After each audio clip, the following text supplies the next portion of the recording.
that's something Busta Rhymes talked to me about, like in the mid 90s when he had left one group to do his solo shit, and it was tremendously different. And he pulled me to the side one day and he said, "Hey man, you should in his Busta Rhymes voice, yo son, you need to be constantly doing shit and reinventing yourself, do shit different. I know you got this group, but do other things." And that was a bad impression of him, but because I'm not really on my game right now. I usually do Busta Rhymes' voice pretty good, but today I shit the pot.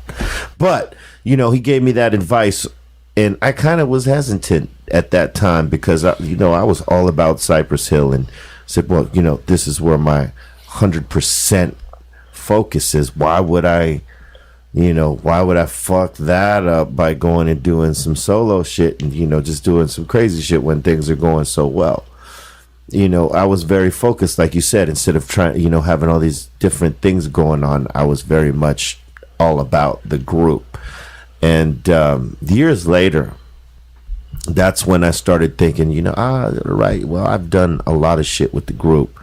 Let me start doing some different things here and there. And I did a couple of mixtapes, then I did a solo album, and went back and started doing some group shit. And then I created another group with Exhibit and this cat named Demrick called Serial Killers, and we did a hardcore hip-hop album under that group for 2 albums. And then I partnered up after that with Burner, which we did 3 albums called Prohibition. Well, they were 2 EPs in 1 album.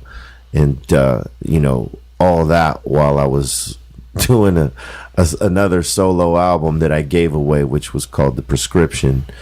And I just kept writing for different things, doing collaborations with other people, and just keeping the Busta Rhymes shit in mind at that point. Like, okay, if I'm gonna do something away from Cypress, I don't want to do anything like I do with Cypress on this other shit. So I'm gonna be something completely different on this. Something's a different side of me on this shit as opposed to what people are used to seeing with me with Cypress. So, I just took that from one group to another, and even with Prophets, like the way I'm dressed up there with Prophets is completely different than what I do with Cypress. And that's to have that distinction and to have something different, and and to make people ask why, because people are always going to be like, well, why does like his look over here is so extreme, but that's the thing, you reinvent yourself and you make people fucking ask questions, and boom, you've done your fucking job. You know what I mean? So I'm just used to like taking these things on and giving everything a different kind of feel to it. So it's not a regurgitated thing of what we do with Cypress, because if I'm gonna do that, I could just stay doing the shit I do with Cypress. You've worked with everybody in the business, even our other boy, Danny Brown. I mean, Salute to Danny Brown. I like Danny Brown. He's a good dude, and it's just, you continue to grow. You don't stop. There's no, and it's not like, you ever notice when a dude is progressing and he tries to act young? That's not you at all. It's in you. I could see it when you sing it. When you were a kid, you like Spanish music. Yeah. Hold on, let me open the door before they call 911. I'm sure I have 18 texts. Yeah, before they call 911. While Joe is gone, I actually did one of the other shows. I did We Don't Smoke the Same. Oh, you did We Don't Smoke the Same. And like that was even before I met you. There's a lot of people in this town who don't like to promote people around them.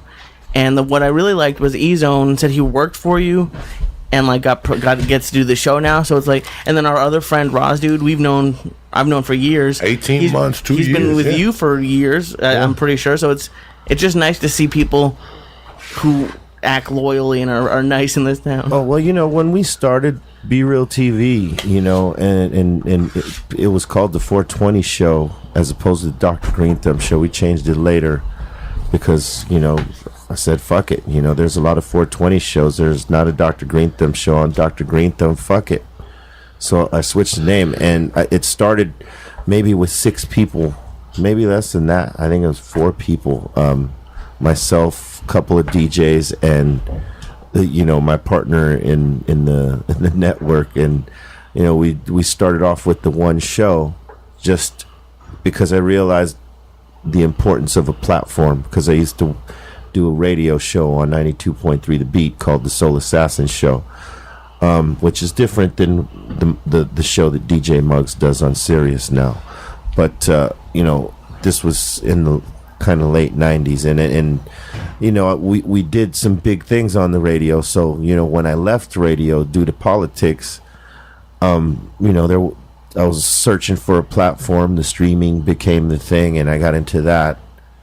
And little by little, I just, we build our own platform in the streaming world, I started recruiting other shows, other people, and some of our staff started as people in the chat room, like that. We would have this back and forth engagement, like so. Our guy, we got a guy called Shiki. I always call him Shecky. Yeah, Shikadelic, we call him. But at first, his name in the chat room was Iron Sheik, and him and I would have some crazy exchanges in the chat room, talking major shit to each other, but on some joke shit, but like on some really foul joke shit. You know what I mean? Because that's how we interacted with our chat room. We would call it the freezer because it was based off of insults. We'd just insult the fuck out of each other. They'd insult us, we'd insult them, but it was all love shit. We realized that Sheik was a wordsmith. He could he could hang with the fucking best of them. We invited him down to the studio, and he became a writer for the site in the beginning. Then he became an operator, and then eventually part of the show. And with E-Zone, he started as an intern, doing like stories and shit like that for the site as well, because the site does stream and blog.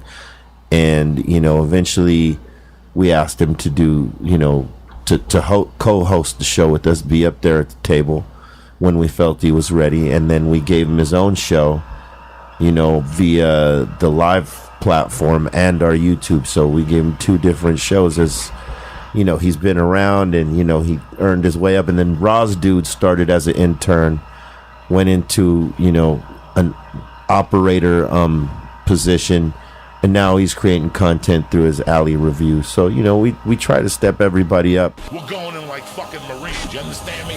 Welcome to church, motherfucker.